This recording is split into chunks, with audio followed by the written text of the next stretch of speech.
Hollywood in the 1970s was bright, glamorous, and deadly. One of its biggest rising stars burned out in the blink of an eye, a young father, a comedy genius, and a celebrity whose smile hid a darkness that no one saw coming. He was only 22 years old. His death was ruled a suicide, but even today, decades later, fans and investigators still whisper the same question. What really happened to Freddie Prinze, a superstar who made America laugh, a troubled soul drowning in fame, pressure, and secrets, and a final night filled with alcohol, drugs, strange phone calls, and unanswered questions? Stay with me, because Freddie's death still feels unnatural, still feels mysterious.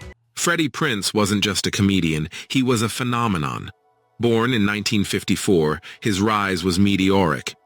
At 19, he became one of the youngest comedians ever to perform on The Tonight Show, launching him into instant stardom.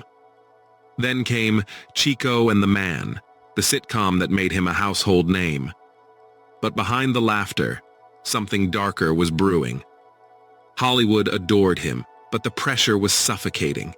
He became the main financial support for his entire family. His schedule was brutal nightclubs, TV tapings, charity events, interviews, and tours. Friends later said he was lonely, anxious, and depressed, even at the height of his fame. And then came the divorce. His wife, Catherine, filed for separation. Freddie felt like his entire world was collapsing.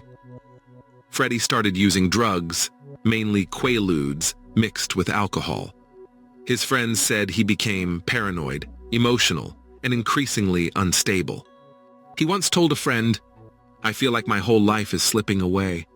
Hollywood saw a shining star, but privately, Freddie was spiraling. On January 28, 1977, Freddie invited his manager and personal secretary to his apartment. He drank heavily. He took Quaaludes. He made phone calls, strange, emotional calls. One call to his estranged wife, another to his parents, saying he loved them, another to a friend, hinting at giving up. At 3 a.m., Freddie retrieved a gun. He pointed it at his head. His manager tried to calm him, but suddenly a single bullet. Freddie collapsed. He survived the initial shot and was rushed to the hospital. Doctors tried desperately to save him, but the damage was too severe. He was declared brain dead. One day later, life support was removed. Freddie Prinze was gone at just 22. Now, here's where things get strange. Officially, the death was ruled a suicide. However, years later, Freddie's family filed a lawsuit claiming his death was actually an accidental shooting.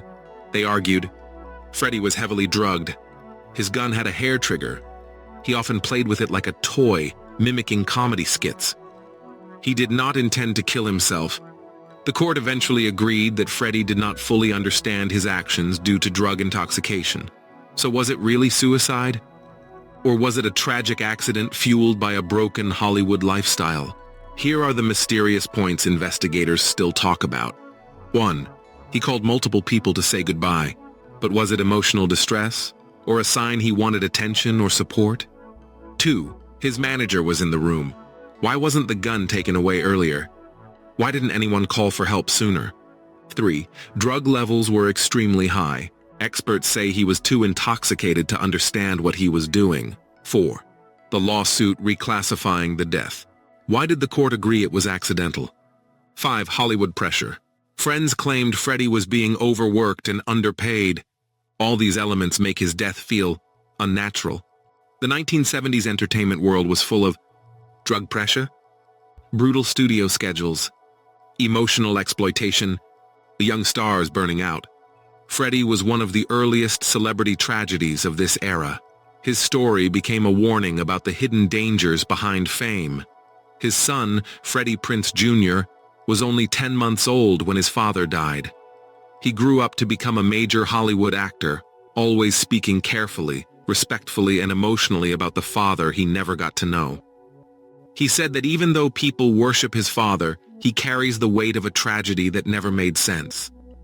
Freddie's story raises heartbreaking questions. Could better mental health support have saved him? And could his friends or managers have done more? If Hollywood pressured him less, would he still be alive today?